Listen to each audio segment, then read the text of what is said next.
All right, y'all, welcome back to Anti-War Radio. It's Chaos 95.9 in Austin, Texas. I'm Scott Horton, and our first guest on the show today is Dr. Gareth Porter. Of course, you all know him well, independent historian and journalist for Interpress Service. That's ipsnews.org, and we feature pretty much everything he writes for them. In fact, everything he writes for them at original.antiwar.com/Porter. Welcome back to the show, Gareth. How are you doing? I'm good. Thanks, Scott. Glad to be back as always. Well, I really appreciate you joining me here. Your latest article on antiwar.com is called Shia Unity Deal Explodes U.S. Proxy War Myth. And now, I guess, just sort of as an introduction to this is a complicated, I gotta tell people, it's a complicated mess. We're talking about basically the whole story when you would come on this show over and over again in 2007 to debunk all the lies about Iranian intervention inside Iraq. You're going back over this now with some real in-depth news analysis about these different Shiite factions, the Dawa Party, which is the party of Nuri al-Maliki, the prime minister, the Sadrists, the Mahdi army loyal to Muqtada al-Sadr, and then the Supreme Council for Islamic Revolution in Iraq, which is the Hakim clan, Abdul Aziz al-Hakim and his son, and all those guys. And I figure probably most people don't even know much of the background of all this, so I wonder if maybe you can kind of, sketch it out a little bit, the broader story here before you get into the real nuts and bolts of, which factions are loyal to who and what news story proves what now and all this. Right. Well, I knew you'd love this story. In fact, I wrote this especially for you, Scott. I mean, this was just right down your alley. I knew it as soon as I was working on it. But you'd be interested in this more than anybody. The story about this agreement between the Maliki regime and the so-called League of the Righteous was really a news peg for me to go back over, as you suggest, familiar ground. In a sense, that is the U.S. notion, the U.S. Sort of political line that Iran was using breakaway factions from the Mahdi army of Muqtada al-Sadr to be a cat's paws for Iranian policy in Iraq, giving them arms, training, and direction to attack both U.S. and British forces and also the al-Maliki regime as well.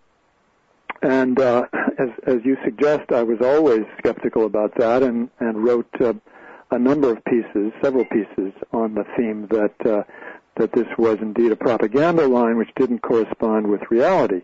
And a large part of the reason why one could confidently say that is that the Iranian policy in Iraq was one of having friendly relations with all of the Shiite factions, including the Dawa party of Nuri al-Maliki, but particularly the al-Hakim faction, the Supreme Council people, who were indeed Iraqi exiles who had lived in Iran during the Iran-Iraq War and then came back only after the U.S. invasion of Iraq in 2003.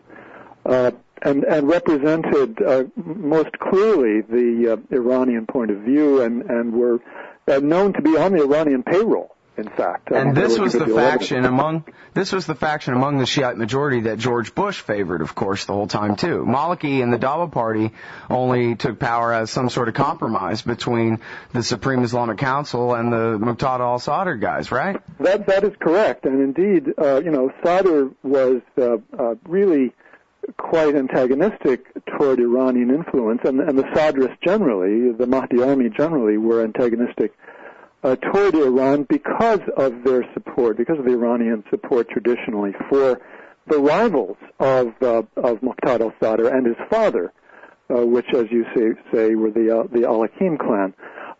And really, it's only after 2005 that Sadr began to, or I should say during 2005, that Sadr began to warm up to Iran very quietly and clearly had his own relationship with Iran in which they did provide some training and no doubt some financial assistance as well, I'm much more skeptical today, as I was 2 years ago, have been for 2 years, about provision of arms, given the fact that it's so easy for the Iraqis to procure arms with financing on the arms market, which is operating everywhere in Iraq in all the major cities. So you're saying Iranian weapons. What you're saying is the fact that the Muqtada al-Sadr faction was fighting, I don't know necessarily alongside, but at least in tandem with the Sunni-based insurgency against the American occupation, was not because they were working for Iran. It's because they weren't? It was despite the fact that they had, they had antagonism toward Iran, that they were fighting the Americans. They were certainly, the Iranians were glad to have resistance to the United States for all kinds of strategic reasons. But, the Sadrists were anti-American, despite the fact that they were also quite antagonistic to Iranian influence, particularly in the southern part of Iraq, because that meant the Iranians were building up their rivals for power in that part of the country. But the fact is that the Sadrists, needed help in beefing up their army, the Mahdi army. Excuse me. And starting in 2005, they actually had Hezbollah help in building the Mahdi army to begin with after 2003. But after their sort of defeat in 2004 in big battles in Najaf with the United States, and here's where I come back to the story that I've just published. The Sadrists essentially had an underground arm, which was not acknowledged publicly by Muqtada al-Sadr or his lieutenants, which was involved in dealing with Hezbollah and with Iran in procuring weapons and also carrying out secret commando or guerrilla operations against the United States and British forces. And this was a period in 04, 05, 06, and into 07 when Sadr was playing the internal game, the inside baseball political game in Iraqi politics of running his candidates for office and actually becoming a big part of the bloc of members of parliament who were supporting the Shiite regime. Originally, the regime run by al-Jafari, and then in 2006, the regime of Maliki. So at that point, and then particularly when the United States sent its surge of troops in early 07, the Sadrists were eager to avoid having to take responsibility for the secret military operations of their underground arm. And so they were happy to have the idea be brooded about that the people who were resisting the American troops coming in were not the Mahdi army. They were these breakaway factions which were being supported by Iran. And so, strangely, you had a convergence of U.S. propaganda and the interests of the Sadrists in early 2007, which is why I think the media picked up on the idea of special groups and thought it was so credible. But in fact, what I'm saying is that there was evidence all along that the people who were being called special groups, the Sadrists who were being called special groups, were simply the unacknowledged underground arm of the Mahdi army, which were known to and approved by Muqtada al-Sadr himself.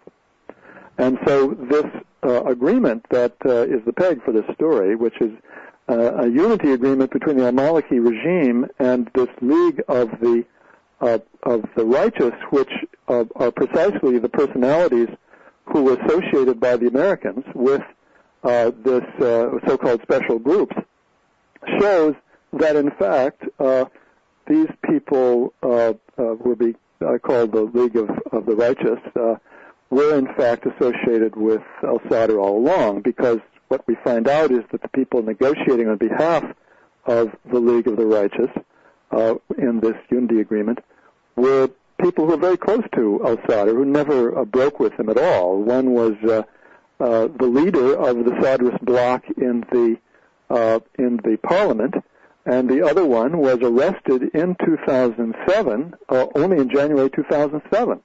And when he was arrested by the American forces, or by Iraqi forces working closely with the Americans, Sadr protested to al-Maliki, and al-Maliki's regime promised that they would spring the guy, although they couldn't do it. The Americans refused to let him go. So this is very strong confirmation that there was never really a distinction between the Mahdi army, the Sadrists, and the so-called special groups. That special groups, of course, was a term that the U.S. military itself invented. Now, it's worth recalling. Isn't it worth recalling that at the time in the spring, and then in the I guess in the late winter, the beginning of 2007, really the end of the winter before there, and then again in the spring and early summer of 2007, there was a lot of pressure. At least Cheney was deliberately, wink wink, I don't know, leaking things, or it was being leaked that he really wanted to have a war. They wanted to strike inside at Quds Force targets inside Iran, because it's their fault that they're training all these bad guys against us, et cetera, et cetera. And, I guess Admiral Fallon or even George W. Bush himself or whoever somehow stopped them, but they were really pushing for this in 2007, right? Absolutely. This was supposed to be the year of the war against Iran, and it was, of course, not going to happen, in large part because the U.S. military leadership wanted to have nothing to do with it. The Pentagon basically put the kibosh on that. It never really went anywhere because of military and Pentagon opposition. But that is very relevant to this story, because there's no doubt that the Iranians were, felt that the Mahdi army was its most important asset in Iraq as a deterrent to U.S. attack on the Iranian nuclear facilities. And the reason was because, as the U.S. military pointed out in the spring and summer of 2007, if the United States attacks Iran, the allies of Iran inside Iraq will certainly retaliate against U.S. forces. Well, and that wasn't confined to just Sadr. Absolutely. Of course, William S. Lind in the American Conservative magazine, in his article How to Lose an Army, quotes Abdulaziz al-Hakim, saying that if America went to war with Iran, quote, we would do our duty, which would mean kill Americans, fight for Iran. Was definitely part of that. But the Mahdi army was, by all accounts, much bigger, much more potent in its ability to inflict damage on U.S. forces throughout the Shiite South, but particularly in Baghdad as well. So, in any case, that was part of the background of this very complicated political situation. And if I can just sort of sum it up in one paragraph, I would say that you had al-Maliki on one hand, pretending to be an ally of the United States, depending on U.S. military forces to keep his regime in power, while at the same time cooperating with the Sadrists secretly to oppose the United States and Britain, and at the same time, of course, cooperating with Iran in that regard. And you had, as evidence of that cooperation with the Sadrists, two very important events that took place in 2007, which I recall in my article. The first one was the attack, the kidnapping of 5 Americans from a joint U.S.-Iraqi security center in Karbala province in January 2007, in which the Americans were taken away by Iraqis wearing what appeared to be Iraqi police uniforms, and able to get into the security complex without any difficulty whatsoever, suggesting an inside job. The Americans, of course, the U.S. military, at the behest of Dick Cheney's office, tried to blame this on Iran. They wanted very badly to blame it on Iran, and in fact, on July 2nd, 2007, the military spokesman in Baghdad, General Kevin Bergner, under prompting, or with prompting by the New York Times' Michael Gordon, said, yeah, we were told by the prisoners that we had, or the particular detainee that we had interrogated, the Iraqi detainee we'd interrogated, from the special groups, that Iran actually was behind this Karbala hit and actually helped plan the operation. So that was the high point of this blame Iran line. But what's interesting, what I point out in the article, is that we now know that there was an internal investigation done by the U.S. Army about that Karbala hit, and what they discovered was that it was absolutely an inside job, and that the governor of the province and the police chief in the province were certainly in on it. So that was what the U.S. Army concluded after their investigation, and that investigation was known, obviously, to Kevin Bergner when he made that statement on July 2nd, 2007. So it adds another layer of to the story of U.S. lies about special groups. Then the second event that took place was at the end of May in 2007, when 5 British citizens were kidnapped, again in broad daylight in downtown Baghdad from a facility owned by the Ministry of Finance. And this was again discovered to be an inside job.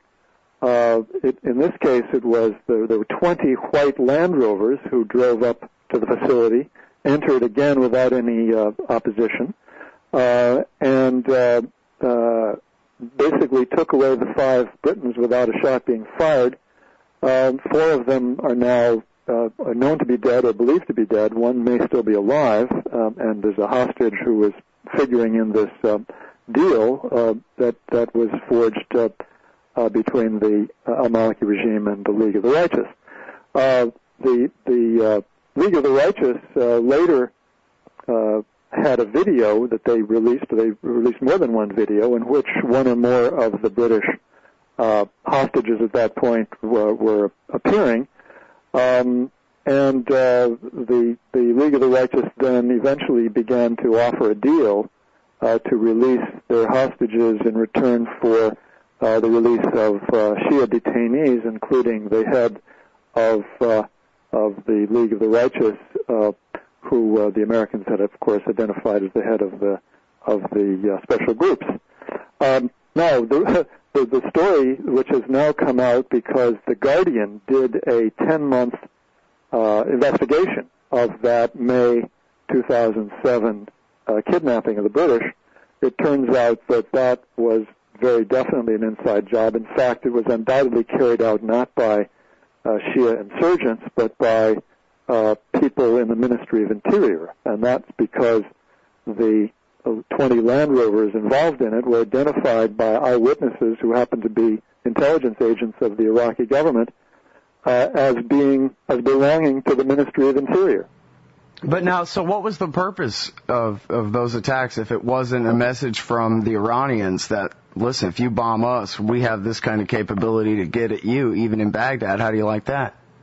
Well, it's possible. That's what I thought it was at the time, although I understand what you're saying. It was Maliki's guys, not Sadr's guys doing it, right? Maliki's guys, and they did it presumably with the intention of turning them over to the League of the Righteous or to the underground arm of the Sadrists, so that somebody else could be taking responsibility for it. Obviously, the Ministry of Interior itself couldn't take responsibility for this hit job. But there's another reason here that has come out that The Guardian uncovered, and that is that the British guy who may still be alive was a computer specialist who was in the process of setting up a special computer system which was to track the billions of dollars flowing through the Iraqi system in oil money as well as foreign assistance. And, of course, we know that billions have been siphoned off and sort of disappeared into the hands of Iraqi officials. And the purpose of this system was to put an end to that. And certainly it's very plausible, as The Guardian has suggested, that high-level officials in the Ministry of Interior and people in the al-Maliki regime did not want the system to go forward, and this was a way of trying to discourage the British from doing that.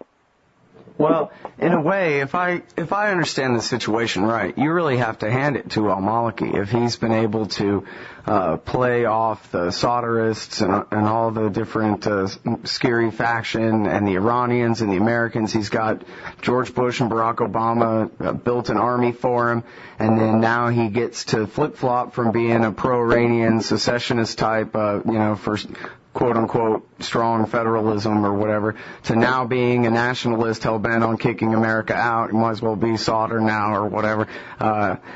He's a pretty wily politician. This guy's been able to stay in power and successfully manipulate all these people the way he has, huh? He is a very able politician, and of course he's been assisted in his ability to carry out this extremely complicated and devious, I must say, Machiavellian scheme, which was unfolded over the last couple of years by the fact that the U.S. government, particularly under George Bush, was so totally clueless as to what was going on. I mean, I think the bottom line about this whole story is that it underlines just the underlying reality is that the U.S. government was in over its head in Iraq, never understood the forces that it had unleashed by overthrowing Saddam Hussein's regime. Well, and part of that, too, is they didn't care what the truth was. They thought they could make their own reality and do things the way they want, and if this happens, we'll blame it on Iran. It was like, in fact, the first story that, one of the first stories that was leaked about a plot to bomb Iran was Philip Giraldi in the American Conservative magazine said that the plan was if there was a terrorist attack, they would use it as an excuse to bomb Iran. The only question was whether they'd use nukes or not. I mean, so they don't care what the truth is. If something blows up and they want to pick a fight with the Iranians, then, who cares about the consequences? We're America. We can set up whatever we want there and have it however we want. Well, I think there was a certain attitude that we don't really have to have good intelligence on what's going on, because after all, we're the United States and we have all these occupation troops there, and we've got military superiority in the region. So absolutely, that's true. And at the same time, they were nevertheless victims of their own ignorance. The Americans never even knew that al-Maliki had been chosen in a secret session of Shiite politicians, which was presided over by the commanding general of the Islamic Revolutionary Guard Corps of Iran, the Quds Force commander, General Soleimani, who snuck into Baghdad unbeknownst to the United States intelligence, and essentially presided over the picking of al-Maliki as the new prime minister. Hey, I forget if I've ever asked you this. I forget if we've discussed this or not, but, there was that CIA and I think the DIA, too, said that they thought that Chalabi not only leaked to the Iranians the fact that the Americans had broken all their codes and they needed to change them, but that in fact, he had at least, a villa, and I think INC headquarters, the Iraqi National Congress headquarters was in Tehran. Is it your opinion that the Iranians kind of used Chalabi to off Saddam Hussein for them and go ahead and, because they knew they had the most organized majority type factions to take power in his stead? Well, I don't doubt that Chalabi had his close relationships with Iran. That part of it, I have no doubt about. I would not try to suggest that it was because of Chalabi that we went to war in in Iraq. I mean, Chalabi was simply, one of the cogs in a much bigger machine, which was being run by the neocons. He provided sort of convenient intelligence for the political purposes that they had in mind. He was not the reason for it. He provided the excuse. Yeah, but I wonder, to what extent could you say that the Iranians had decided, we want to encourage Chalabi to do this. We want to help. I mean, that's quite plausible, of course. Yes, no doubt that would have been part of a strategy that they would have found quite compatible with their interests. Yeah. Can I keep you another couple minutes and ask you about a couple articles ago? Same story, different side of Iran. U.S. uses false Taliban aid charge to pressure Iran. What's going on there? They're responsible for everything going bad in Afghanistan and Pakistan? Is that it? Well, I think the new element of my story, apart from simply documenting the reality that the whole EFP notion, that the notion that Iran was now exporting EFPs to Afghanistan was completely shot down by the joint IED organization of the Pentagon, which is responsible for tracking IEDs in both Iraq and Afghanistan. And what they told me, point blank, based on all the intelligence that they have available, is that there had been, I believe, 13 or 14 EFPs found in Afghanistan, and this was as of last July or August, and all of them, without exception, had been found to be very crude, unsophisticated, and not something that could be in any way linked to Iran. In other words, the usual indicator, which was, sophisticated manufacturing technique, was simply absent there. So that's kind of sort of an interesting piece of documentation to shoot down the myth. But what I think is new about this story now is that you have the Obama administration really reviving a propaganda line that had kind of faded out in the last months of the Bush administration. And the reason behind that, clearly, is that they're looking desperately for any sort of leverage against the Iranians. And as Gilles Dolan-Soro of the Carnegie Endowment for International Peace said to me, he finds a very interesting divergence, if you will, between those in the Obama administration who care about Afghanistan, who are not at all eager to push this line that Iran is intervening there, and those who care about primarily negotiating with Iran over its nuclear program to try to put pressure on Iran to cave in on the nuclear program. And those are the people who appear to be pushing this line. I mean, you're talking here about Mellon, you're talking about Petraeus, and those people. So, I think that this definitely represents a way of telling the Iranians, we are building a case against you. This is part of the case that we're building, and so this is to underline our determination to put pressure on you over this issue. Well, do you think that there's really a credible threat that Netanyahu would start a war against Iran over Obama's wishes, or do you think Obama would actually let him do it? Well, I think that there are two questions here, as you've very nicely put it. One is whether Netanyahu would do it. The other one is, if he would do it, would Obama let him get away with it, or would he take action against an Israeli flight of F-16s going through U.S.-controlled airspace in Iraq?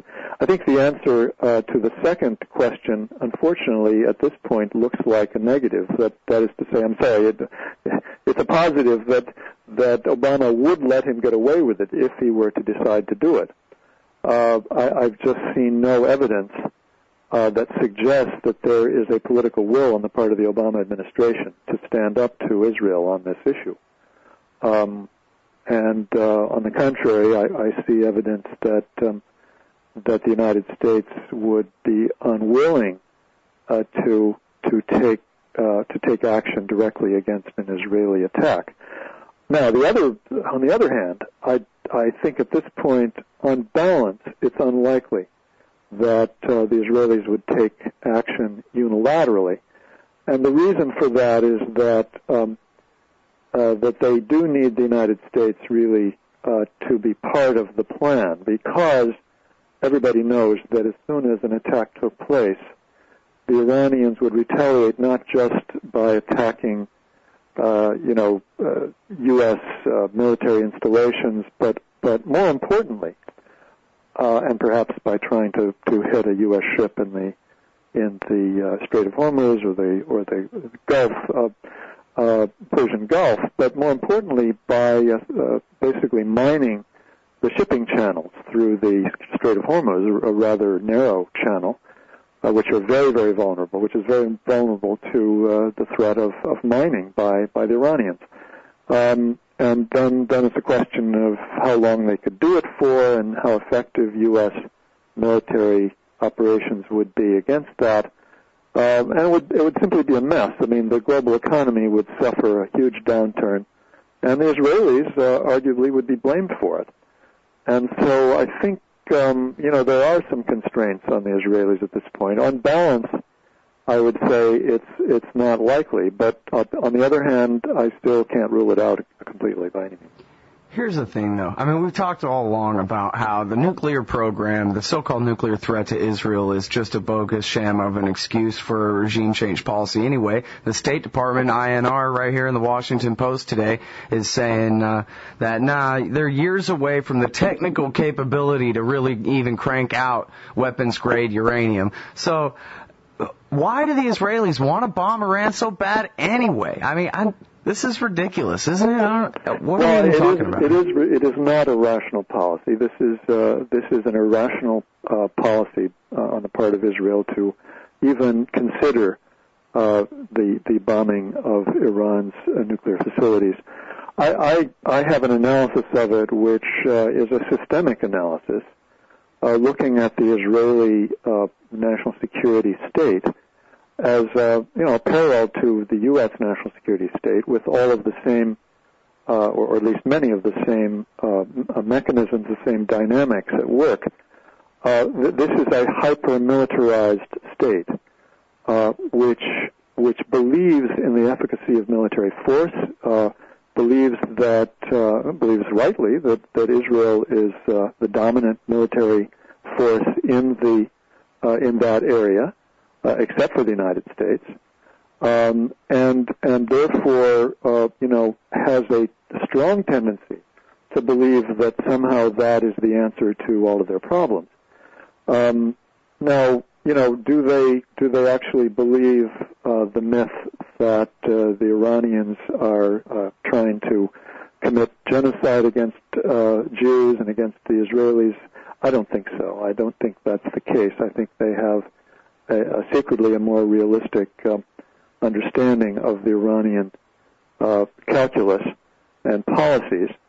But I also think that the Israelis, that they, particularly the right-wing Israelis, but even more broadly, they believe that the status quo in Israel is not a stable one, and that the longer it goes on, particularly with Iran behind the scenes as a protector or as an ally, the more Israeli Jews are going to leave the country, and the population balance between Israelis and Palestinians will continue to grow more unfavorable to the Israeli side.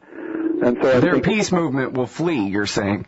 Well, it's partly the peace movement. It's partly people who are getting tired of the stresses and strains of living in that kind of situation. Absolutely.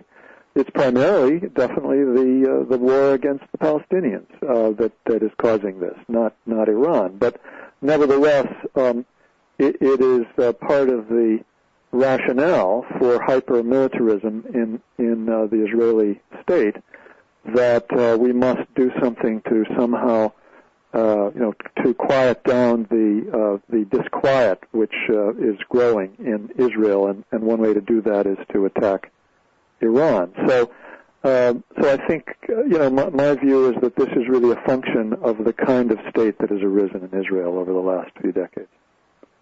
All right, everybody, that's Dr. Gareth Porter, independent historian and journalist, writes for IPS News at ipsnews.org, and you can find him at original.antiwar.com/Porter. Thanks again very much for your time on the show today, Gareth. Thanks as always for having me, Scott.